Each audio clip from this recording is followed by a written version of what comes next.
Hey, welcome to the job site. Today I want to talk to you about panel moldings and how to install them and just a few tips on them. So let's go ahead and get started. Alright, well here's where we're working this week. This is a recessed panel wainscoting. I did make a video on how to actually build this, and if you want to just click right here you can watch that video.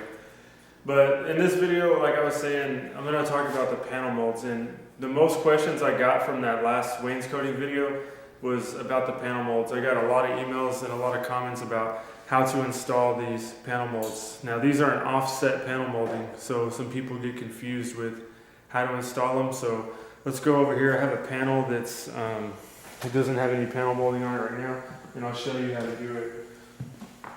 So the most important thing when you're doing these panel moldings is you want them, when you're cutting them, to be in position.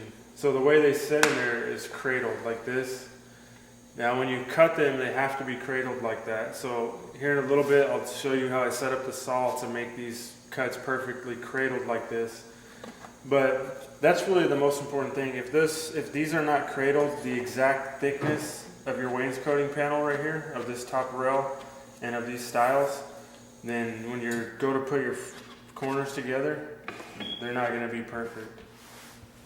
So that's what you should end up with right there. If you go and you cut your panel molding that's not cradled, the exact thickness of your rails and stiles, you could end up with something like this, which means that your fence on your saw or your jig is not set up right, or it could be the other way like that. So that's very important. You're going to end up wasting a lot of material if you don't have it cradled properly. That's really the most important thing when it comes to these. So we'll go outside and I'll show you how to set up your fence and your miter saw to get this cradled perfectly like that.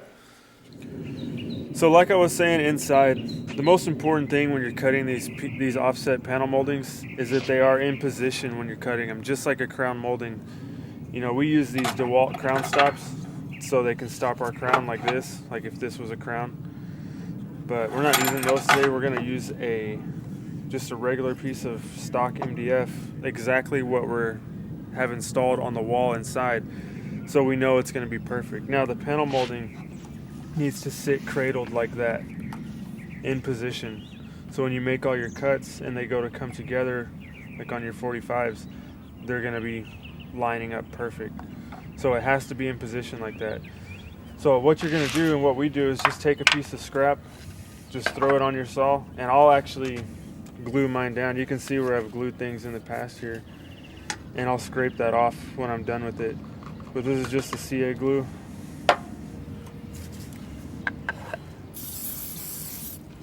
And it's real important that you do not glue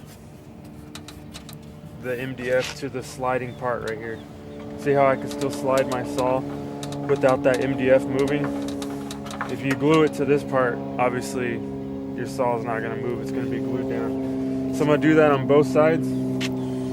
This is just the way that I do it. I know there's probably another way out there, or several ways, but this is the quickest and easiest way I do it. And don't worry about the glue, it comes right off. It doesn't really stick to the metal too good, so it's a good thing. But it's good enough where these aren't going to move. So I can't move these now. So now that I got that in position, I can freely move my saw without these moving.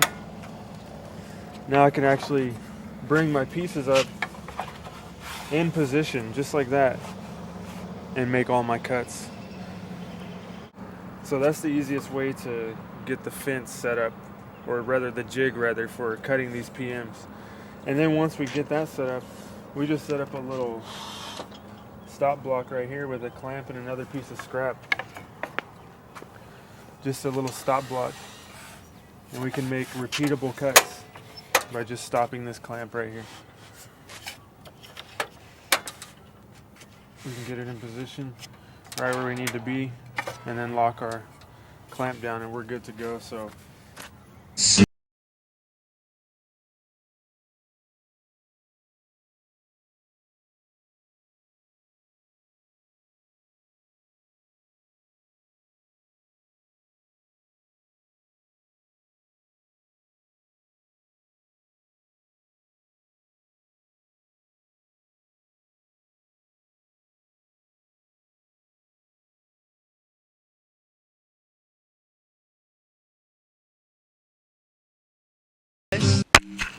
All right, so that's really the easiest way that I know how to set it up. I mean, you just glue these down, make sure they're the same thickness, and it really doesn't matter how wide they are, just as long as your blade can make contact all the way through your panel molding, obviously. But yeah, that's it right there. Easy, simple setup. The piece can easily be thrown in position, and you're good to go. You can just throw it up there. Bam, you're done. So I'll show you how these all install inside and how tight they're gonna fit with this setup. So you saw how easy it was that I set up that saw outside. It's just two pieces of scrap that are the same thickness. Now, one of the most confusing things about cutting and measuring these panel moldings is that when you actually take your actual measurement, like we got right here, 21. When you go to actually cut your piece, it's not gonna be 21 from tip to tip. It's not gonna be like a tip to tip cut how you normally would do other panel moldings. Offset panel moldings are a little bit different. The actual measurement that's going to be 21 needs to be this right here. You'll see the back edge of this. That's what you need to be going off and measuring off, not this one. It's the one that's closer to the inside. So it could be a little confusing at times because you can't really see that when you're at the miter saw. You can't really see that back edge. But what you can do, and what we do, is just measure the offset. So my offset is 3/8 of an inch.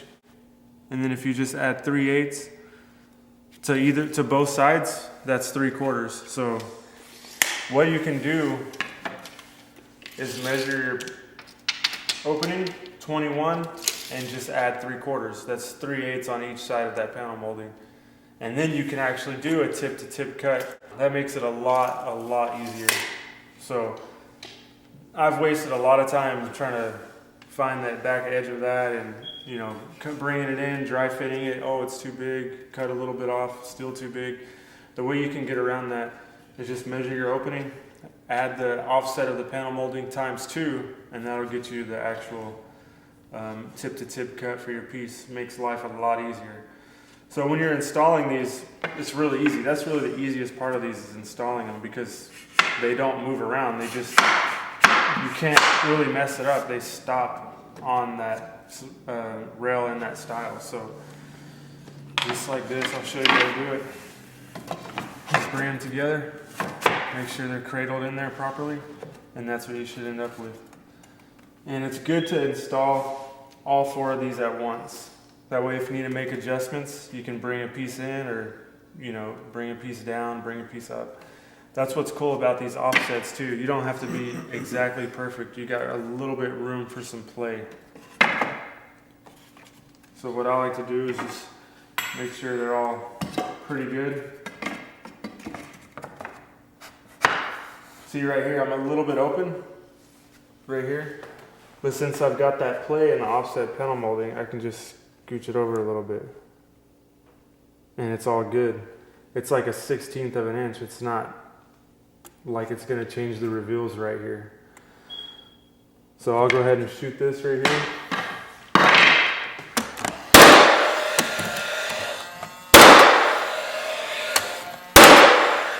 I like to get one corner good and then move to another corner, do them one at a time.